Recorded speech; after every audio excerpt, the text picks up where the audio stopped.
I I do think that it's important for people to have an exit plan. In order to really have an exit plan, you have to know what you've got. So this is why I often say to people they need to have an evaluation done of what the business would be worth, what it would sell for, what the realistic terms of sale would be, so that they know if they actually have a saleable business or not.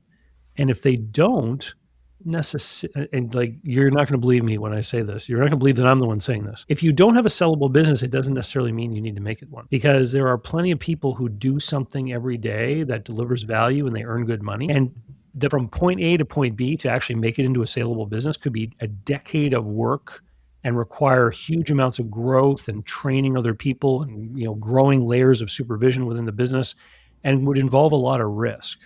And what might make more sense for that person is try to figure out a way to earn an extra 50 grand a year and just do that for the next 10 years.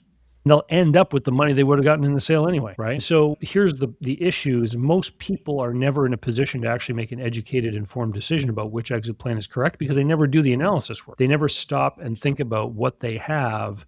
Is it saleable? Under what conditions would it sell for? And unfortunately, most of the people that I deal with are not planning 10 years in advance. I do have some clients like that. They come to me, they want to do an evaluation. They come back every second year. We update it. They use it like a scorecard to figure out where they're at. But most people that come to me because some pressing personal thing has erupted in their life, causes them to no longer be able to run the business.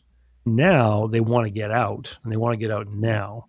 It turns from thoughtful, planned exit experience into some sort of salvage operation, which is unfortunate. But this is what leads to the stat from the big websites where 80% of listed businesses don't sell, because a lot of them just run out of time. And a lot of them, the sellers don't have the ability to do the work that is required to make it into a saleable condition. And unfortunately, they may end up closing it, or they may end up selling off its assets for some amount of money or what have you. But as I said, businesses are fragile. I don't know. Rocky, Henry, you've probably had experience either yourselves or with clients who wanted to sell a business. Why don't you share some of those experiences of things you've seen? So I think the biggest thing in selling a business, and it's the thing that we don't put a value on, it's trust. How do I trust what I'm buying is really what I'm buying? So David, what you're talking about, I want to see years of financials, not 6 months, right? We want to see a couple of years of proven financials. Well, you can't have a couple of years of proven financials if you haven't been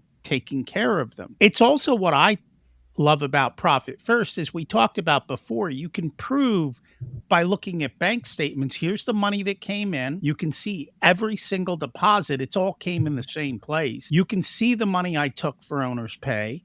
You can see the profit. You can see what I'm actually spending on the business. And so I think that gives a bit more trust to people to say, oh, this is real. I can see the cash flowing through the business. When it all goes in and out of one bank account, I think it gets murky. It's hard to tell what's what. So it makes it easier for people to understand, because what we'll do, the owner's pay account might include the car payment, because I wanted a nice car in the business, right? And say, that was for my benefit. You don't need that. It includes our corporate trip that we do every year to wherever we go, because but you don't remember all that stuff 3 years later. But when it's put into buckets, I think it makes it a lot easier for people to understand. The second thing is doing the financials. Your spouse or a CPA firm, all right? I know we made fun of the CPA firms before, but at least it says, hey. We made fun of the spouse too.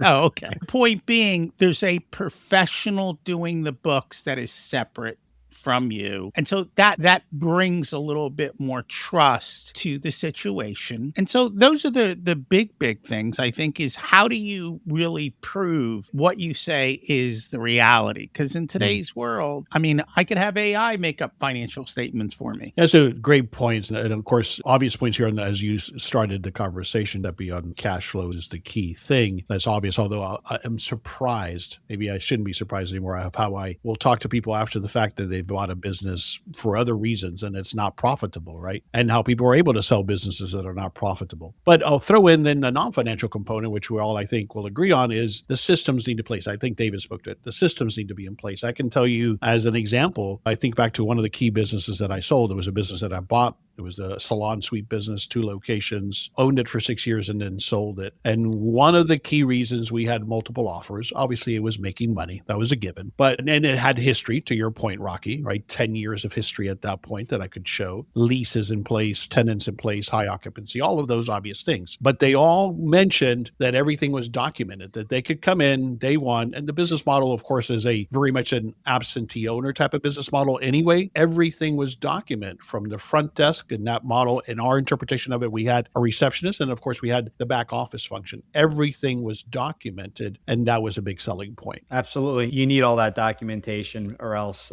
you're going to be in big. This is what gives franchises a leg up for resale. Agreed. Because a franchise has all the SOPs, documentation, and the buyer isn't necessarily also relying on the seller to train them how to run it, because the franchisor training infrastructure is there as well. And it's interesting because when franchises are run well and are profitable, they usually never go on the market. Correct. They're usually acquired by like the neighboring franchisee. Yeah. Or a big tranche of 10 locations or 15 Sure. locations or 20 locations. Yep. And they rarely get out there, on those websites to be advertised for sale. Now, the ones that are not performing is a different story. So franchises that are run well and profitable almost never hit the open market.